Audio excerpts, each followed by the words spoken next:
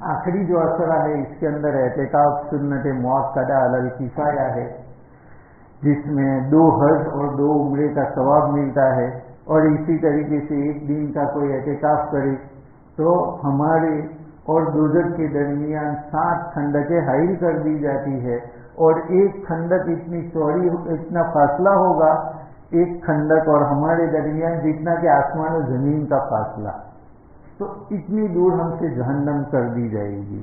اور بستی کے اندر کوئی ایک آدمی جو اعتکاف نہ کرے تو سارے اعتکاف تو ساری بستی والے گنہگار ہوں گے۔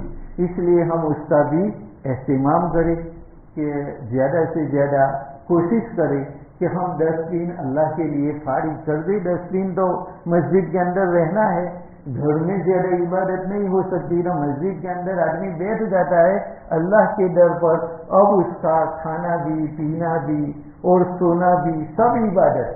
حالانکہ یہاں پر بیٹھ کر وہ اعتکاف کرے گا تو عبادت بھی زیادہ کرے گا، تلاوت بھی زیادہ کرے گا، لیکن اس کا سونا وغیرہ بھی عبادت بن جائے گا، تو ہم اس کا بھی اہتمام کریں۔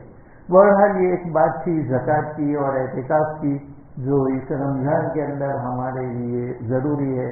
اسی طریقے سے تراویح، اس کا جو قیام ہے کہ اس کے اندر بھی اس کے اگلے پچھلے سب گناہ معاف ہو جاتے ہیں، تو اس کا بھی ہم اہتمام کریں۔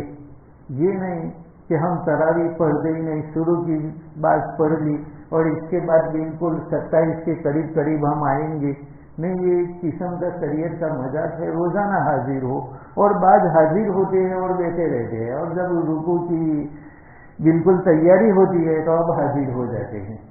یہ بھی ایک تو مہینہ ملتا ہے ہمیں عبادت کرنے کا، اس کے اندر بھی ہماری اتنی چوری ہو تو یہ کوئی اچھی بات نہیں ہے۔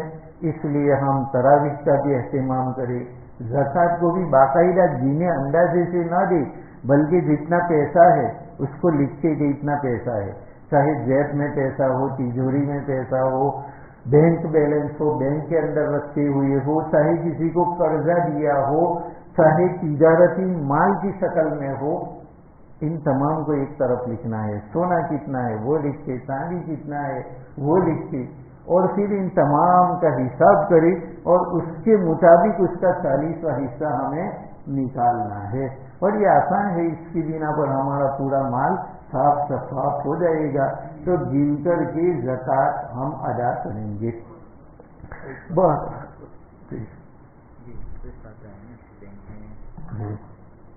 ہاں نہیں، انٹرسٹ جو ہے اس کا تو حساب نہیں لگائیں گے، انٹرسٹ وہ ہماری ویسے بھی ملکیت نہیں ہے۔ انٹرسٹ جو بھی سود کے پیسے ہیں وہ تو اگر ہم ٹھنڈی کے موسم میں ان پیسوں کو جلائیں اور اس سے ہم اگر گرمی حاصل کریں، حالانکہ پیسے جلنے میں کتنی دیر لگے گی، وہ بھی حرام ہے، تو اس پیسے کا استعمال تو بالکل جائز نہیں ہے۔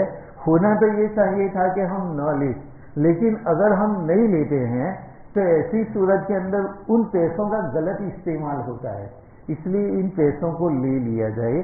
اب اس میں ہماری ملکیت تو نہیں ہے، اس کو ہمیں زکوٰۃ کے اندر بھی شمار نہیں کرنا ہے، بلکہ یہ پیسے جتنے کے جتنے ہیں سود کے، اس کا بھی باقاعدہ حساب رکھے اپنی بکس کے اندر کہ بھائی اتنے مہینے میں، اتنے 3 مہینے میں جو یہ سود لگاتے ہیں تو سال بھر کے 4 مرتبہ سود ہوں گے، اسی طریقے سے جتنے سال کا سود تم نے نہیں نکالا اس کا باقاعدہ حساب کرے، اور اس سود کو نکال کر کے انہی کو جو زکوٰۃ کا مستحق ہے ان کو ادا کرنا ہے، اور بلا ثواب کی نیت کی، ثواب کی نیت کرنا بھی گناہ ہے، کیونکہ یہ تو سود کے پیسے ہے، اس کا استعمال بالکل جائز نہیں ہے۔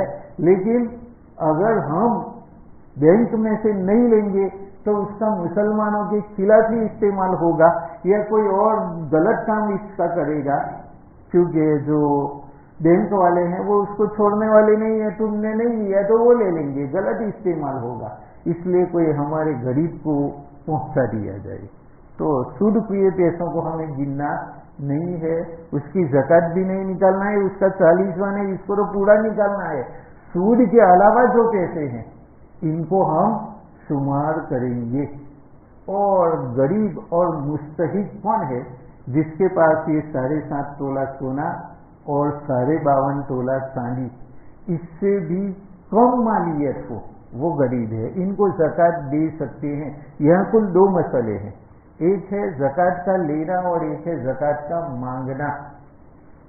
تو زکوٰۃ مانگنا وہ تو اس آدمی کے لیے بھی جائز نہیں جس کے پاس ایک دن کا کھانا پینا موجود ہے، آج کا کھانا پینا موجود ہے صبح اور شام کا، اس کے لیے زکوٰۃ کا مانگنا جائز نہیں ہے۔ سوال کرنا، سوال قیامت کے دن ذلت بنے گا اور اس کے چہرے کے اوپر ایسے نشانات ہو جائیں گے جیسے کسی نے خراش لیا ہو، چھیل دیا ہو۔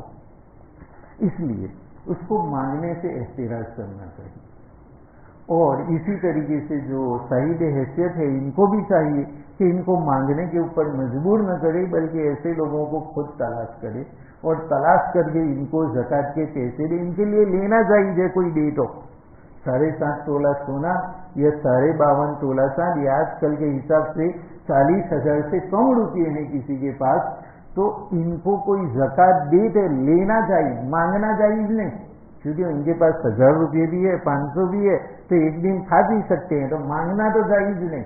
ہاں کوئی دے تو لینا جائز ہے جب تک کہ وہ غریبی کی حد کے اندر آتا ہو۔ اسی طریقے سے صدقہ فطر جو ہے وہ بھی اپنی طرف سے اور اپنے نابالغ بچوں کی طرف سے نکالنا اس کے اوپر واجب ہے، بیوی کے اوپر خود ضروری ہے، لیکن اب ظاہری بات ہے کہ بیوی تو کوئی الگ کماتی نہیں، تو ہمارا فریضہ بنتا ہے کہ ہم اس کی طرف سے ادا کر دیں، اخلاقی فریضہ، ورنہ عورت کو خود اپنا ادا کرنا ہے۔ اسی طریقے سے جو بالغ مرد ہے ان کو بھی، لیکن بالغ بچہ بھی اگر نہیں کماتا ہے تو باپ ادا کر دے تو اچھی بات ہے، اور لڑکیوں کی طرف سے تو ادا کرنا ہی ہے، کیونکہ بالغ لڑکے کچھ کما سکتے ہیں، لڑکیاں کہاں کمائے گی۔ اس لیے اپنی بیوی کی طرف سے اور اپنے تمام بچوں کی جانب سے صدقہ فطر نکالے، 2.25 کلو گیہوں یا اس کی مقدار، اور اللہ تبارک و تعالیٰ نے جن کو وسعت دی ہے وہ گیہوں کا حساب نہ لگائے، گیہوں کے حساب سے کوئی 56 روپئے ہوتے ہیں آج کل، تو ہر ایک فطرہ 56 روپئے کے بقدر ہے، اس کے مطابق صدقۃ الفطر نکالے، اور جن کو اللہ نے وسعت دی ہو وہ کھجور، کشمش، چھہاری اس کا فطرہ نکالے تو اچھا ہے۔ حالانکہ آپ صلی اللہ علیہ وسلم کے زمانے میں گیہوں مہنگے تھے، اس لیے وہ 2.25 کلو، اور چھہارے وغیرہ سستے تھے، کھجور کشمش تو وہ 3.5 کلو۔ آج تو الٹا ہو گیا ہے، لیکن مسئلہ تو وہی رہے گا کہ آج مالدار اگر کھجور کا نکالے تو 3 کلو، چھہارے کا نکالے تو 3 کلو، تو 1 کلو کے حساب سے نکال لے، 1 کلو کھجور کے کتنے پیسے ہیں؟ 250۔ چلو 250 جو جیسی کھاتا ہے اس کے مطابق، 250 والا ہے تو 750 روپئے، اور 300 والا اگر کوئی کھاتا ہے تو 900 روپئے ہوتے ہیں۔ اس طریقے سے نکالے، اللہ تبارک و تعالیٰ نے مال دیا ہے تو مال خرچ کرنے سے کم نہیں ہوتا، اللہ بڑھائے گا، اس کا یقین کرے اور اس یقین کے ساتھ اپنی زکوٰۃ کو ادا کرے۔ تو گیہوں کی شکل میں ادا کرنا ہو تو وہ ادا کرے 56 روپئے والی، اور کھجور کا ہو تو 750 اور 900، جیسی جیسی تم کھجور کھاتے ہو اس کے مطابق اللہ نے جتنا دیا ہے اس کے مطابق، کیونکہ یہ مال یہیں پر رہ جائے گا۔ قارون کو اللہ تبارک و تعالیٰ نے بہت خزانے دیے تھے کہ جس کو اٹھانے سے، اس کو نہیں، اس کی چابیاں اٹھانے سے، لَتَنُوءُ بِالْعُصْبَةِ أُولِي الْقُوَّةِ ما ان مفاتیحہ لتنوء بالعصبۃ اولی القوہ، کہ اس کے خزانے کی چابیاں اٹھانے سے ایک طاقتور جماعت عزیز رہ جاتی تھی۔ خزانے کی چابیاں، آج تمہاری جتنی تیجوریاں ہیں ان تمام تیجوریوں کی چابی ایک آدمی کو دو تو وہ اٹھا لے گا، کیونکہ کتنے گھر ہوں گے یہاں پر؟ 100 ہوں گے زیادہ سے زیادہ، اب 100 گھروں کی چابیاں، وہ بھی تیجوری کی کتنی ہوگی؟ ایک ہو، وہ 2 ہو تو 200 چابیاں ایک آدمی اٹھا لے گا، لیکن اس کے پاس تو ایک آدمی نہیں، 2 نہیں، بلکہ ایک جماعت، اور وہ بھی طاقتور لوگوں کی جماعت۔ اتنا زیادہ اس کے پاس تھا. موسیٰ علیہ السلام نے اس کو کہا کہ تم زکوٰۃ ادا کرو. تو پھر اس نے حساب لگایا, مال زیادہ ہے, جس کے پاس کم مال ہے 1000 روپئے ہے تو وہ تو 25 روپئے ادا کر دے گا, 10,000 والا 250 ادا کرے گا, اور لاکھ والا 2500 روپئے ادا کرے گا. لیکن اب جس کے پاس کروڑوں روپئے ہو تو پھر 40 کروڑ ہو تو 1 کروڑ. اب اس کو ذرا مشکل لگے گا کہ یار 1 کروڑ دینے کی, تو اللہ نے 40 کروڑ بھی تو دیے ہیں, تو نے جتنا ادا کیا اس کے 39 حصے تیرے پاس ہے, فقط 40واں حصہ ہی اللہ نے مانگا ہے.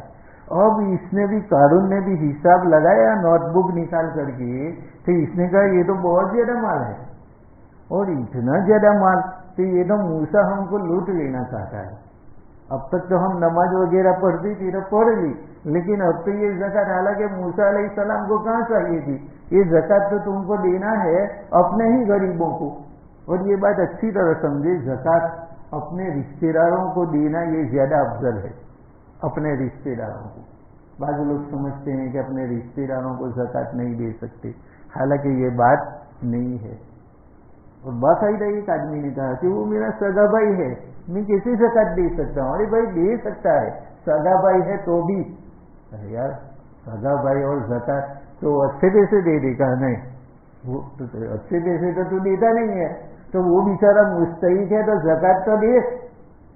اب سگا بھائی اس کو تو زکوٰۃ نہیں دے سکتا, اور اچھے پیسے تو تو نے ٹھان لیا ہے کہ وہ تو دینا ہی نہیں ہے, ہمیں ہی کھانا ہے, تو اس کو کیوں محروم کر رہا ہے؟ تو زکوٰۃ بھائیوں کو, بہنوں کو دینا جائز ہے. کن کو دینا جائز نہیں ہے؟ جن سے ہم پیدا ہوئے یا جو ہم سے پیدا ہوئے. ہم کن سے پیدا ہوئے؟ ہمارے باپ سے, اور باپ کے باپ دادا سے, پر دادا سے. اسی طریقے سے ہم اپنی ماں سے, اور ماں پیدا ہوئی نانی سے, تو ماں, نانی, پر نانی اوپر تک, باپ, دادا, پر دادا اوپر تک, ان کو زکوٰۃ دینا جائز نہیں. اسی طریقے سے جو ہم سے پیدا ہوئے, بیٹا ہے, پوتا ہے, پر پوتا ہے, اسی طریقے سے لڑکی ہے, نواسی ہے, اس کی لڑکی ہے, ان کو زکوٰۃ دینا جائز نہیں. تو جن سے ہم پیدا ہوئے یا جو ہم سے پیدا ہوئے, ان کو دور دور تک دینا جائز نہیں ہے. باپ, دادا, پر دادا, اوپر والا بھی اگر موجود ہو تو اتنا ہی ہوتا ہے, باپ, دادا, پر دادا, اس سے زیادہ نہیں. لیکن بالفرض کسی کو اللہ نے عمر دی ہو تو اوپر تک, اور نیچے بھی آدمی کتنا دیکھے گا, بیٹا, پوتا, پر پوتا. اس کے بعد تو وہ خود ہی پر پوتا ہو جائے گا, پوت جائے گا, رہے گا نہیں. اس کے آگے وہ ہوتا نہیں. لیکن بالفرض کسی کی زیادہ عمر ہوئی تو نیچے تک جتنی نسلیں ہیں ان کو نہیں دے سکتا. اور دوسرا کہ میاں بیوی وہ تو ایک دوسرے سے پیدا نہیں ہوئے, لیکن تعلقات اتنے گہرے ہیں کہ یہ بھی باپ بیٹی کا جتنا رشتہ ہے اس سے زیادہ رشتہ میاں بیوی کے اندر ہے. اس لیے باپ جیسے بیٹے کو نہیں دے سکتا, اسی طریقے سے شوہر بیوی کو اور بیوی شوہر کو زکوٰۃ نہیں دے سکتی. اس کے علاوہ اور جتنے بھی رشتے دار ہو, بہن ہو, بھانجے ہو, بھائی ہو, بھتیجے ہو, پھوپھی ہو, خالائیں ہو, ان تمام کو زکوٰۃ دینا جائز ہی نہیں بلکہ افضل ہے. کیونکہ ایک تو زکوٰۃ دینا خود عبادت, اور رشتے داروں کو دینا یہ اس میں صلہ رحمی بھی ہے, رشتے داری کو جوڑنا بھی ہے, رشتے دار خوش ہو جائے گا, اس لیے اس کے اندر بھی ثواب ہے, اس لیے ڈبل ثواب ملے گا. اس لیے ہم اپنے قریبی رشتے داروں کو بھی دے. تو میں یہ کہہ رہا تھا کہ قارون نے حساب کیا تو یہ کہا کہ نہیں, موسیٰ تو ہم کو لوٹنے کا ارادہ رکھتا ہے, اس لیے میں تو زکوٰۃ نہیں دوں گا. اور سب لوگوں کو کہا, سب لوگوں کو کھلایا تھا, پلایا تھا, ان کو اپنے ساتھ رکھتا تھا کہ کیا کرنا چاہیے موسیٰ سے نجات پانے کے لیے. تو اس نے کہا ایک کام کرو, ان کو ہم پھنساتے ہیں. موسیٰ کو کیا کیا انہوں نے, ایک عورت کو تیار کیا, بازارو عورت تھی, فاحشہ, اس کو تیار کیا. کہا تجھے فقط اتنا کہنا ہے کہ موسیٰ نے میرے ساتھ زنا کیا, بس اتنا ہی تجھے کہنا ہے. اب اس کو تو پیسے دیے گئے بہت زیادہ, تو وہ تو راضی ہو گئی. اب ایک مرتبہ قارون یہ کہتا ہے موسیٰ علیہ السلام کو کہ چلو بیان کرنے کے لیے قوم آپ کا انتظار کر رہی ہے. موسیٰ علیہ السلام کو معلوم نہیں تھا کہ اس نے دل میں کیا چھپایا ہے. موسیٰ علیہ السلام تشریف لے آئے کیونکہ سب لوگ تیار ہے, تو پھر اللہ والوں کا تو یہی ہے کہ ان کو سنائی. تو وہ بیان کرنے لگے. بیان کرتے کرتے پھر ان کو کہا موسیٰ علیہ السلام نے کہ دیکھو چوری کی یہ سزا ہے کہ ہاتھ کاٹا جائے, زنا کرے تو یہ سزا ہے, کہ اگر شادی شدہ ہے تو سنسار کریں گے اور شادی شدہ نہیں ہے تو 100 کوڑے لگائیں گے. تو اس نے کہا موسیٰ ٹھہریے, یہ زنا جس نے کیا وہ شادی شدہ آدمی ہے, اس میں سے ہر ایک کو سنسار کریں گے؟ کہا کہ ہاں ہر ایک کو. کہا نیک ہو یا بد؟ کہا نیک ہو یا بد؟ کہا آپ کو؟ کہا میں ہوں تو بھی. اچھا, ایک عورت کہہ رہی ہے کہ آپ نے اس کے ساتھ زنا کیا. حضرت موسیٰ علیہ السلام نے فرمایا کہ اس عورت کو بلاؤ جو کہتی ہے. وہ عورت مجمع میں آئی یہ گواہی دینے کے لیے کہ موسیٰ نے میرے ساتھ زنا کیا ہے, موسیٰ علیہ السلام نے. لیکن موسیٰ علیہ السلام کے پاس جیسے آئی, موسیٰ علیہ السلام نے فرمایا کہ میں تجھے اس اللہ کی قسم دیتا ہوں جس نے بنی اسرائیل کے لیے 12 راستے بنائے اور ان کو دریا سے پار کیا, اور جس نے میرے اوپر تورات نازل کی, اس اللہ کی قسم دے کر کے میں پوچھتا ہوں کہ یہ لوگ کیا کہہ رہے ہیں, تو بتلا. اب عورت قسم سے ڈر گئی کہ یہ تو ایک تو نبی پیغمبر کی بات, اور وہ زبان سے نکلے, پیغمبر کی بات میں تاثیر ہوتی ہے, اور پھر ایسی قسمیں.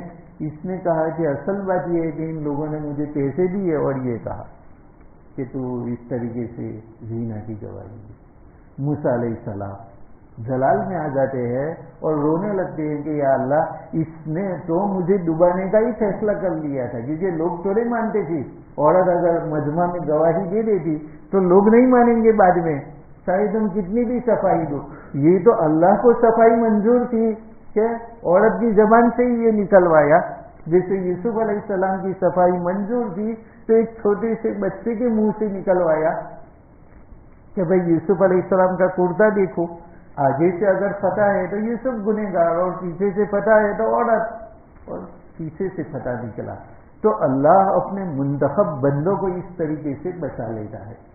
پھر موسیٰ علیہ السلام سجدے میں گر گئی اور کہا کہ یا اللہ اب تو خود فرعون سے بدلہ لے, اللہ قارون کے متعلق کہ تو قارون سے بدلہ لے.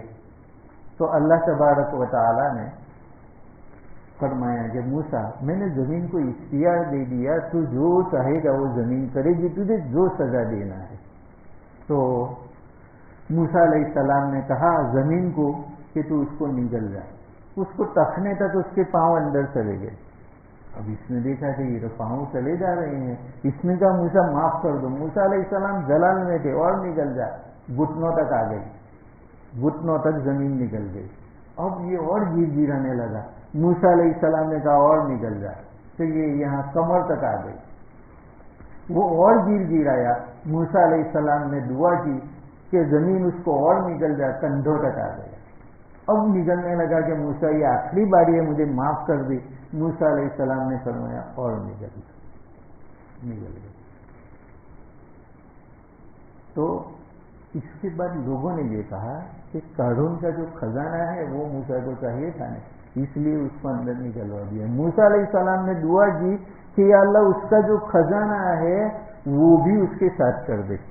فخسفنا به وبداره الارض, اس کو بھی اور اس کا پورا گھر جس میں ساز و سامان تھا وہ بھی فرعون کے اوپر دھسا دیا, اور اس کی جتنی مالیت تھی وہ تمام کی تمام دھس گئی. اور آج بھی وہ اس کے اوپر ہے, قارون کا خزانہ قارون کے اوپر ہے. اس نے اس کو کچھ کام نہیں دیا. کتنا بڑا خزانہ تھا. دوسری ایک بات کہ اللہ کی رحمت دیکھو, اللہ نے فرمایا کہ موسیٰ قارون نے تجھے اتنا پکارا, ایک مرتبہ بھی تجھے رحم نہیں آیا. وہ مجھے ایک مرتبہ بھی پکار لیتا تو میں معاف کر دیتا. اللہ اتنا غفور و رحیم ہے. تو ہم سے جتنے بھی گناہ ہوئے وہ قارون جتنے تو نہیں ہوئے کہ موسیٰ جیسے پیغمبر کے اوپر اتنا الزام لگائے, زکوٰۃ سے انکار کرے. ہم معافی مانگیں گے تو اللہ ہم کو ضرور معاف کرے گا, اور رمضان کا مبارک مہینہ ہے. لیکن اس نے جو زکوٰۃ نہیں دیا تو یہ پیسے اس کے کیا کام آئے؟ آدمی مال اس کے لیے وبال بن گیا. یہ آنکھ کھلی ہے وہاں تک، آنکھ آج بند ہو گئی تو پھر ہمارا بالکل بینک بیلنس اور کچھ بھی ساتھ آنے والا نہیں ہے. اس کے بعد ہم کہیں گے کہ اے ہمارے رب، لولا اخرتنی الی اجل قریب فاصدق واکن من الصالحین، کہ یا رب مجھے تھوڑی مہلت دے دے، تھوڑی سی، تاکہ میں صدقہ کر لوں اور نیک بن جاؤں. لیکن اللہ نے جو وقت مقرر کر دیا ہے، مہلت نہیں دی تھی. فرشتے بھی کہیں گے کہ اتنی پوری زندگی دی تھی وہاں تک نہیں کیا، اور ایک تھوڑی سی مہلت کہ اتنے سال گزر گئے اس وقت نہیں سوچا. اب یہ کہہ رہا ہے، حالانکہ آنکھوں سے دیکھ لے تو آنکھوں سے دیکھ کر کے تو فرعون بھی ایمان لے آیا تھا. فلما ادرکہ الغرق قال آمنت انہ لا الہ الا الذی آمنت بہ بنو اسرائیل. لیکن اللہ نے انکار کر دیا کہ اب ڈوبنے کے وقت ایمان لاتا ہے. الان وقد عصیت قبل وکنت من المفسدین. تو آنکھوں سے دیکھ کر کے اب ماننا کوئی فائدہ نہیں. ہم بھی آنکھوں سے دیکھ لیں گے سکرات کا عالم، اس وقت کہیں گے کہ یا اللہ تھوڑی دیر کی مہلت دے دے. لیکن اب مہلت نہیں ملے گی. یہ پوری زندگی ہمارے لیے مہلت ہے. اس میں جو بھی نیک کام کرنا ہو وہ کر لو، ورنہ یہ آنکھ بند ہو جائے گی. اس وقت ہمیں پچھتانا پڑے گا. اللہ تبارک و تعالی ہمیں نیک اعمال کی توفیق عطا فرمائے. بارک اللہ لنا ولکم فی القرآن المجید ونفعنا وإیاکم بالآیات والذکر الحکیم. تھوڑی دیر دعا کریں. سبحان اللہ والحمد للہ ولا الہ الا اللہ واللہ اکبر ولا حول ولا قوة الا باللہ العلی العظیم.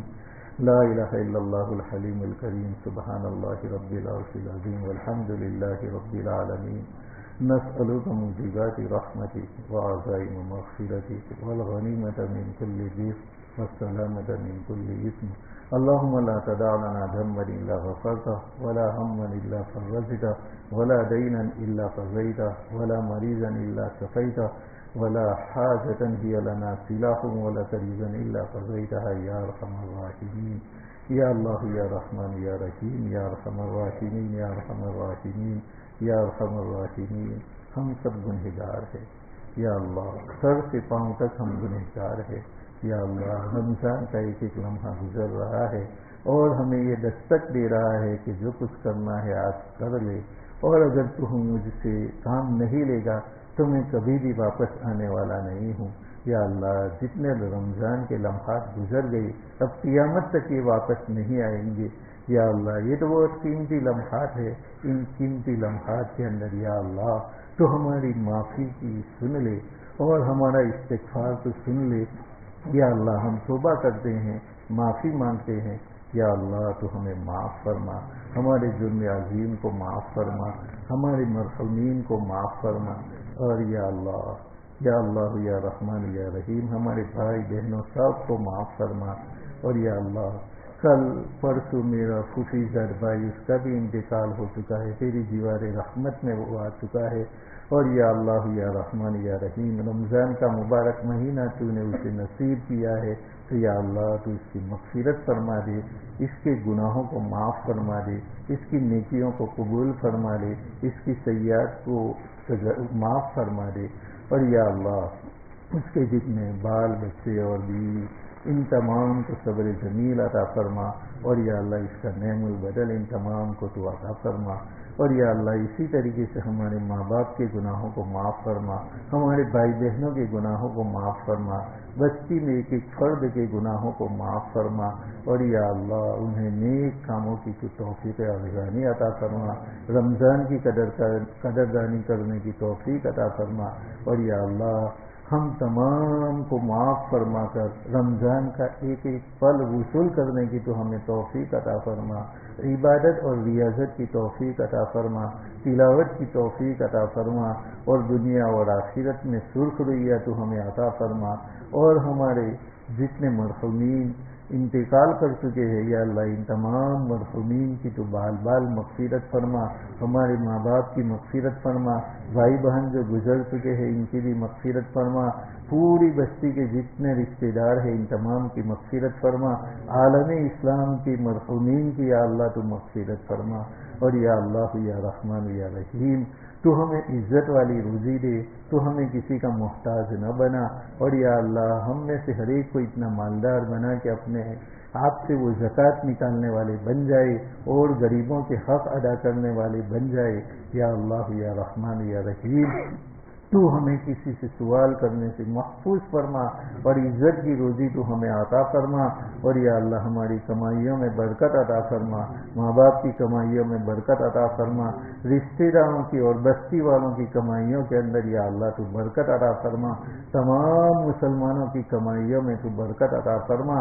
یا اللہ یا رحمان یا رحیم حکومت کی جانب سے راستے بند ہو رہے ہیں، لیکن یا اللہ تیری حکومت تو سب سے بڑھ کر کے ہے، یا اللہ تو جسے عطا کرنا چاہے اسے کوئی نہیں روک سکتا ہے، یا اللہ تو اپنے فضل و کرم سے ہمارے نوجوانوں کے لیے اور ہمارے بیٹوں کے لیے اور ہمارے رشتہ داروں کے لیے اور تمام مسلمانوں کے لیے کمائیوں کی راہوں کو یا اللہ تو کھول دے، نیک اور پاکیزہ کمائیوں کی راہوں کو کھول دے، اور یا اللہ تو جھولی بھر کر کے ان کو عطا فرما، اور عثمان غنی رضی اللہ تعالیٰ عنہ کا خزانہ عطا فرما، قارون کے خزانے سے تو ہماری حفاظت فرما جو ہمارے لیے وبال بنے، ایسی خزانے سے تو ہماری حفاظت فرما، سخاوت کرے ایسے خزانے تو ہمیں عطا فرما، تیرا حق اور بندوں کا حق ادا کرے ایسے خزانے تو ہمیں عطا فرما، اور یا اللہ ہمیں دنیا اور آخرت کی سرخرویاں عطا فرما، اور یا اللہ یا رحمان یا رحیم ہم نے جو کچھ مانگا ہے وہ بھی عطا فرما، جو ہمارے دلوں میں ہے ان کو تو جانتا ہے، یا اللہ وہ بھی تو ہماری مرادوں کو پوری فرما، اور ہمارے آقا انعامدار تاجدار مدینہ محمد رسول اللہ صلی اللہ علیہ وسلم نے خیر کی لائن سے جو جو مانگا ہے وہ سب کچھ ہمیں عطا فرما، اور جن سرور و فتن سے پناہ چاہیے ہے اس سے تو پناہ عطا فرما، وصلی اللہ تعالی علی سیدنا محمد وعلی آلہ وصحبہ اجمعین برحمتک یا ارحم الراحمین۔